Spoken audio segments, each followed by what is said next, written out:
Elle s'appelle Muriel Tahar, elle est psychologue clinicienne. Elle a fait le choix de l'intégration à fond. Vous voulez savoir ce qu'elle a fait pour ça? Eh bien, restez avec nous, c'est parti. Ils ont relevé le défi de l'ALIA. ALIA Story, c'est vous. L'intégration à fond, ça vous va bien, Muriel Tahar? Merci. Merci beaucoup. Ça va? Ça va, ouais. Contente d'être là? Très contente. On dit merci à Julien apparemment, parce que ça devient comme dans les émissions comme ça de télé-réalité. C'est Julien qui a envoyé un mail pour envoyer sa copine Muriel. Voilà, et je ne savais pas, la vraie surprise. Bon, en tout cas, nous, on est très contents de vous accueillir, d'autant que votre parcours force l'admiration. Vous êtes arrivée en Israël il y a 4 ans, maman de 3 enfants. 4 maintenant. 4 aujourd'hui, mais à l'époque, vous en aviez 3. Oui. Vous habitez à Vincennes, vous habitiez à Vincennes, et puis vous adoriez votre métier, vous étiez installée, psychologue, voilà, adulte, enfant. Les deux, en privé. Et puis vous décidez un beau jour de faire votre alien. C'est ça. Et vous ne parlez pas l'hébreu. Pas du tout. Pas du tout. Alors, on va parler de ce que vous faites aujourd'hui, mais pourquoi vous avez d'abord décidé de venir en Israël ? Je ne sais pas si on a décidé, je crois que c'était tout un tas à lire, en vrai, tout un chemin.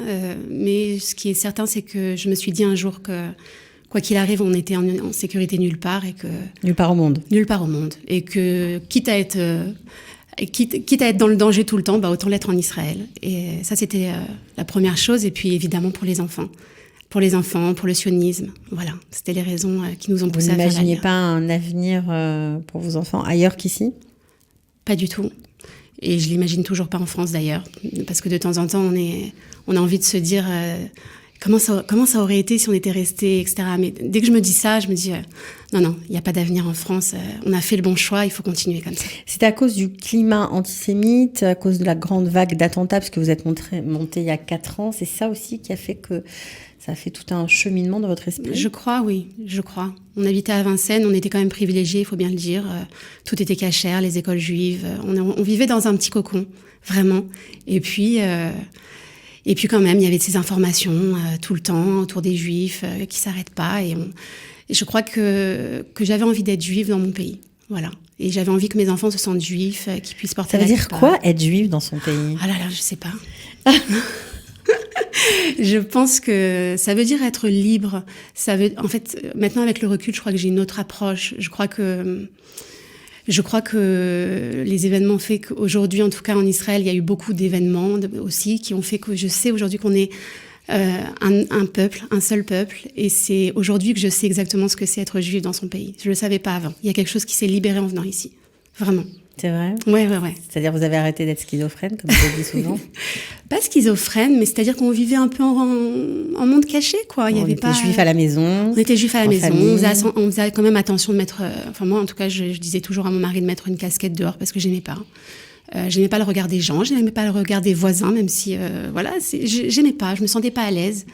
Et puis ici, je peux vous raconter juste qu'une fois, la petite anecdote, quand je venais d'arriver, je venais de faire mon alia, il y a eu un attentat très grave en Israël, et que une dame, là où j'habite, m'a dit viens, il y a un mariage comme ça, il y a le mariage, en fait, la fille avait perdu son papa et son frère, et elle m'a dit viens, on va au mariage. On s'est retrouvés dans un mariage à 4000 personnes, à faire la fête, et j'ai senti que c'était ça, être juif, et c'était le Ham Israël avant tout. Voilà.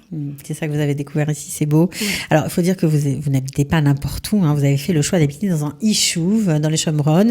Ça s'appelle Peduel.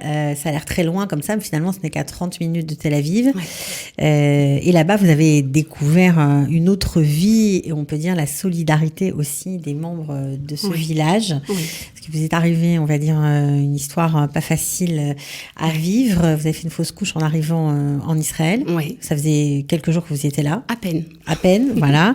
Vous n'étiez même pas dans votre maison à Peduel, vous étiez à Tel Aviv en vacances. Exactement. Comme beaucoup le font quand on arrive en Israël, on prend d'abord des vacances. Pour se reposer. Voilà, et après l'Alia, et c'est vrai que c'est bien mérité, le cadre, toutes les affaires auxquelles on a dû mettre un terme, etc. Donc on se repose en vacances, c'était votre cas. Et là, patatrac, ça va pas du tout, vous ne vous sentez pas bien, vous n'avez pas de famille, vous êtes seul. Oui. Je suis seule, mais j'ai la chance d'avoir 2 familles d'accueil de Pédouel qui sont venues me chercher à l'aéroport que je ne connaissais absolument pas. Vous aviez leur numéro? J'avais leur numéro, ils étaient venus me chercher, voilà. Donc je les appelle avec le peu d'anglais que j'ai aussi, parce que je parlais pas très bien non plus anglais, je parle pas très bien anglais. Et je leur dis, je suis enceinte, mais j'ai un problème, je vois que j'ai un problème. Et les deux... Je sais pas quoi faire, je comprends rien à ce qu'on me dit. Je ne sais pas. Et puis la sécurité sociale, tout ça, on ne sait pas, quoi. C'est des questions c'était qui 2 jours arrivent. après être arrivé, ça paraît Voilà. fou. Voilà. Donc elles m'ont accompagnée à l'hôpital, elles ont fait avec moi leur rôle de grande sœur. Voilà. Elles ont même dit qu'elles étaient vos sœurs. Elles ont dit qu'elles étaient mes sœurs, effectivement. Et vous ne les connaissiez pas, quoi. Absolument pas. C'est trop marrant. Voilà, absolument pas. Et du coup, ça m'a permis de vivre cet événement qui aurait pu être très difficile dans le début de l'ALIA. Finalement, je l'ai pas vécu si mal. Voilà, parce que je me sentais très soutenue et puis dans l'euphorie de tout le monde était là, tout le monde nous soutenait. Et voilà, ça s'est très bien passé. Ça s'est très bien passé. Bon, Ouais. alors c'est vrai que on va dire que Pedwell, c'est central dans votre intégration parce qu'il y a beaucoup d'Israéliens en fait, que les familles d'accueil sont israéliennes, que vous êtes obligés pour parler à quelqu'un de parler en hébreu, forcément. Il y a des Français, mais vos familles d'accueil sont israéliennes. Il n'y a pas de Français à Pedwell. Nous étions les votre premiers. groupe. Voilà, c'est on ça. était les 9 premières familles. Ouais. Et donc forcément, partout on va, on parle hébreu. Exactement. Bon, ça aide. Et on va beaucoup. On est invités partout, tout le temps. Et voilà, c'est ce qui nous a aidés. Bon, alors aujourd'hui, on peut le dire, vous êtes toujours psychologue, ça, bravo, parce Merci. que vous avez accepté de redescendre tout en bas de l'échelle pour apprendre l'hébreu, consciente que l'ulpan ne suffisait pas. Ouais. Pourtant, j'en ai enchaîné 3. 3 ulpanim, 3 ulpan. et ça suffisait pas. Non. J'avais besoin d'être sur le terrain, j'avais besoin de comprendre, aussi besoin de comprendre la tarboute, pas seulement la langue, c'est aussi une question de culture, quoi, en fait. J'avais besoin de comprendre comment ça marchait. Alors, qu'est-ce que vous avez fait? Eh pour bien, ça j'ai commencé dur. J'ai commencé en travaillant dans un maon, dans une crèche, à changer des couches, beaucoup de couches, parce que finalement, j'étais la petite Française qui arrivait, qui ne parlait pas la langue. Donc voilà, je faisais le sale boulot, on va dire. Et c'est tout à votre honneur, parce qu'en général, quand on a un certain niveau d'études, on n'accepte pas dur. facilement de C'était très dur. faire Il y a ce même genre des de fois où choses. je me suis retrouvée en cuisine sans savoir quoi faire pour 150 enfants. Enfin, c'était vraiment, vraiment difficile. Vraiment. Et puis, Vous pleuriez le soir en rentrant? Oh là là, dans la voiture. Pourtant, j'avais pas beaucoup de chemin. Mais alors, en plus, je finissais à 4 heures. Les enfants terminent aussi à 4 heures. Donc, Les vôtres. donc c'était difficile d'enchaîner après encore. On pleure dans le sas de décompression qu'est la voiture. Voilà, les 5 minutes de trajet, on pleure. Et puis on arrive, on se dit, allez, on y retourne. Et voilà. Ouais, ça a duré combien de temps? À peu près 4 ou 5 mois. Ok. Pas beaucoup, en réalité. Bon, et puis après, la Géoula est arrivée. Après, j'ai eu ma chia. La délivrance. Vraiment, ouais, Qu'est-ce la qui s'est passé pour délivrance. vous? Une personne du Yishuv que je ne connaissais absolument pas m'a téléphoné un soir. J'étais avec des amis, j'entendais presque pas, et je comprends juste qu'elle me trouve un travail. Elle me dit, voilà, je sais que tu es psychologue, moi-même je suis psy.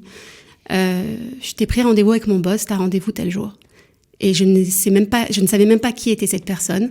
Et je ne savais même pas si j'avais bien compris. Mais j'ai raccroché en disant, je ne travaille plus au Mahon. Voilà. Et c'était la fête. C'était la fête. Et vous voilà. êtes présenté au rendez-vous. J'étais au rendez-vous avec un boss. Et c'était quoi alors? Ben, c'était hyper sympa en fait, pas du tout comme en France. Il n'y avait pas du tout cette hiérarchie-là qu'on peut trouver en France. On était 2 personnes presque égales, j'ai envie de dire, où il me demandait quel était mon parcours et il me disait à quel point il avait envie que les gens s'intègrent ici en Israël. Et il me dit, voilà, je te donne ta chance, fais comme tu veux, et puis peut-être même que avec tes idées et tout ce que tu as envie de faire, et ben, peut-être que je te permettrai de le faire aussi au fur et à mesure du temps. Voilà. Donc vous êtes arrivé en lui donnant des idées, une vision de votre métier. Exactement. Qu'est-ce que vous aimeriez apporter ici en Israël? Oui, et j'ai aussi un grand projet qui est ici, qui est de faire le bain des bébés. Je ne sais pas si vous connaissez, de Sonia Krief. Non, j'avoue que non. Alors c'est très très beau. C'est la thalasso bébé, donc ça permet aux nouveau-nés d'être dans le bain comme ils étaient dans l'utérus en fait. Et donc on refait là ce. Ça a un rapport chemin. avec la natation des enfants, Non, les bébés pas nageurs. vraiment. C'est vraiment histoire en fait de recréer, de revivre toutes les émotions, de faire revivre à l'enfant toutes les émotions, et en même temps pour les parents, ça permet de comprendre quelle est la personnalité déjà de leur bébé qui vient de naître, qui a 10 jours. Alors dans Voilà. les écoles, on est loin des bébés quand même. On c'est est autre loin, chose. mais il m'a dit que si peut-être on continuait comme ça et que j'étais d'accord pour travailler avec lui, on pourrait essayer après de créer des projets dans les crèches. Voilà. Donc c'est vraiment une petite porte qui s'ouvre. C'est magnifique. Sur un super destin. Ouais, Quoi. même en vous parlant maintenant, je m'en rends compte. Ben, c'est clair. Donc Ouais. d'autant que vous aviez fait aux équivalences ou même pas encore à l'époque. J'avais uniquement mon diplôme généraliste. Voilà. Votre diplôme de psychologue généraliste, il vous reste à faire la spécialité. Tout à fait. Il vous a embauché sans. Ouais. En sachant ils me font que confiance. Ils vous font confiance parce que vous l'aviez évidemment en France. Ce qu'il faut savoir aussi, c'est que les Israéliens ne passent pas leur hitmarout tout de suite, non plus, leur spécialité. Donc c'est tout à fait habituel, exactement. usuel. Autour de moi, il y a des gens qui sont là, même depuis des dizaines d'années, qui l'ont toujours pas fait, et tout le monde accepte ça. D'accord, donc vous ferez ça dans les années avec qui le viennent. temps, si Dieu veut. Vous avez découvert l'école dans le travail, en même temps l'école pour vos enfants, parce que vous aviez 3 enfants, donc vous avez tout découvert ce monde tout à fait différent de celui que vous connaissiez. Ouais. Comment se passe l'intégration pour vos enfants ? C'est pas toujours facile, et pourtant je suis psy, et pourtant je m'étais préparée, j'avais préparé les enfants, je pensais comme il fallait, et puis en arrivant aussi, on se rend compte que en fait non, parce qu'on est nous-mêmes en perte de repères, et donc quand papa et maman sont en perte de repères, les enfants le sont obligatoirement aussi. Et ça n'a pas été facile pour aucun. Et peut-être que c'est important, en tout cas pour moi, de dire que on a toujours tendance à dire pour les enfants, c'est facile, la langue, etc. Et je pense pas du tout. Je pense que pour eux aussi, c'est un vrai parcours du combattant. Et je crois que c'est important de le mentionner pour certains enfants. Je pense même pour la plupart que c'est pas toujours facile. Et la langue et aussi la culture. Voilà. Alors, la psy dit quoi ? Donne quoi comme conseil pour faire... que les choses soient plus simples pour la famille, pour les enfants? Je pense qu'il faut privilégier les moments familiaux autant que possible. C'est pas toujours facile. Ça fait du bien. Et puis aussi accorder à l'enfant le temps qu'on peut lui accorder. Voilà, chaque jour un petit peu. C'est très important. Je crois que de toute façon, quoi qu'il arrive, il n'y a que le temps qui peut agir. Parce que c'est avec le temps qu'on retrouve nos repères, qu'on sait exactement... on ne sait pas qui on est quand on fait l'ALIA, on ne sait plus. Et donc, il faut un petit temps pour nous-mêmes se resituer. Et puis, une fois qu'on s'est resitué, alors là, on peut dire aux enfants, voilà, j'ai fait ça. Voilà, c'est ce que je fais aujourd'hui. Je dis à mes enfants, vous voyez, je parle toujours pas bien hébreu, je comprends toujours pas tout, mais pourtant, voilà. Vous êtes bien accepté par les parents israéliens ? Très bien.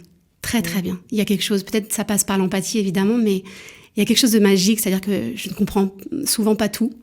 Et j'ai aucun problème à leur dire que je ne comprends pas. Ils n'ont aucun problème à me répéter les choses plusieurs fois. Vous arrivez à faire progresser leur enfant ? Ouais. C'est ça qui doit ressortir de toute façon. J'ai comme ça des parents qui me viennent en tête, des parents israéliens qui étaient absolument contre le Gan Safa pour leur enfant, alors que vraiment elle en avait besoin. Et c'était un déchirement au cœur pour moi de l'avoir dans ce Gan Ragil. Et j'ai dû lui expliquer, moi, française, ce que c'était un Gan Safa et à quel point ça allait aider sa fille. Et voilà, ça faisait plusieurs années que les équipes essayaient de les convaincre. Finalement, c'est vous qui êtes arrivée. Voilà, c'est moi qui suis arrivée. Ça, c'est une jolie victoire professionnelle. Ouais, c'est super. J'imagine. Mais pas pour moi, vraiment pour eux. Alors on va finir, puisqu'on est bientôt, on va bientôt manger beaucoup de beignets et de gâteaux, avec votre passion que vous êtes découverte en faisant l'ALIA, comme une espèce de thérapie calmante. Voilà. Ouais. Gourmande. Gourmande, vous faites des gâteaux et de beaux gâteaux. C'est assez impressionnant. Donc vous faites ça la nuit, quoi. Je fais ça la nuit quand tout le monde dort. Wonder Woman, c'est ça.